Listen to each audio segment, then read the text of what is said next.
एक शिक्षक जिनकी नियुक्ति 2013 में एक सहायक शिक्षक के रूप में हुई थी। 2016 में सेवा के दौरान उन्हें ब्रेन स्ट्रोक हुआ और वो अपनी सेवा देने में असमर्थ हो गए। लंबे इलाज के बाद जब वे ठीक ठाक हुए तो उन्होंने सेवा में पुनः शामिल होने का प्रयास किया, लेकिन उन्हें लंबी अवधि तक अनुपस्थिति और ठीक से लिखने बोलने में असमर्थता के कारण सेवा में शामिल होने की अनुमति नहीं दी गई और उन्हें जबरदस्ती सेवा मुक्त कर दिया गया। इस पर मामला इलाहाबाद हाई कोर्ट पहुंचा। इलाहाबाद हाई कोर्ट में शिक्षक की ओर से यह कहा गया कि दिव्यांग व्यक्ति अधिनियम 1995 और दिव्यांग व्यक्ति अधिकार अधिनियम 2016 के तहत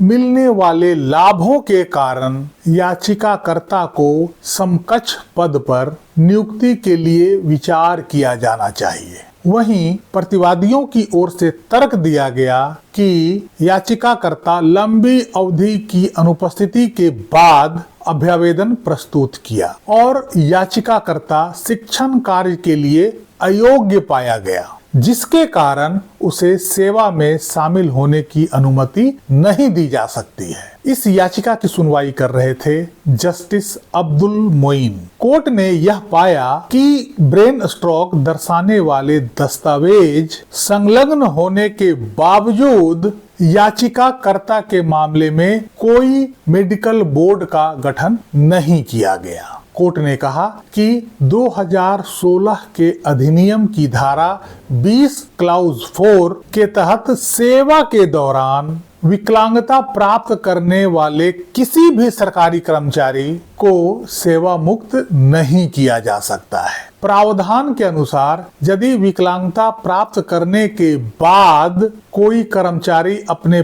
पद के लिए उपयुक्त नहीं है तो उसे समान वेतनमान और लाभों के साथ किसी अन्य पद पर ट्रांसफर किया जाएगा। दूसरे प्रावधान में यह कहा गया है कि यदि कोई अन्य पद उपलब्ध नहीं है तो सरकारी कर्मचारी को तब तक किसी अतिरिक्त पद पर रखा जा सकता है जब तक ऐसा कोई पद उपलब्ध ना हो जाए या इस दौरान वो कर्मचारी रिटायर ना हो जाए। कोर्ट ने इस बात पर जोर दिया कि विकलांगता जब सेवा के दौरान होती है तो कानूनी ढांचे में समायोजन होना चाहिए, न कि बहिष्कार। केस का नाम था Lalji versus state of UP, writ petition number 7815/2024। यह निर्णय बहुत सारे शिक्षकों के लिए बहुत उपयोगी हो सकता है। किसी भी शिक्षक के साथ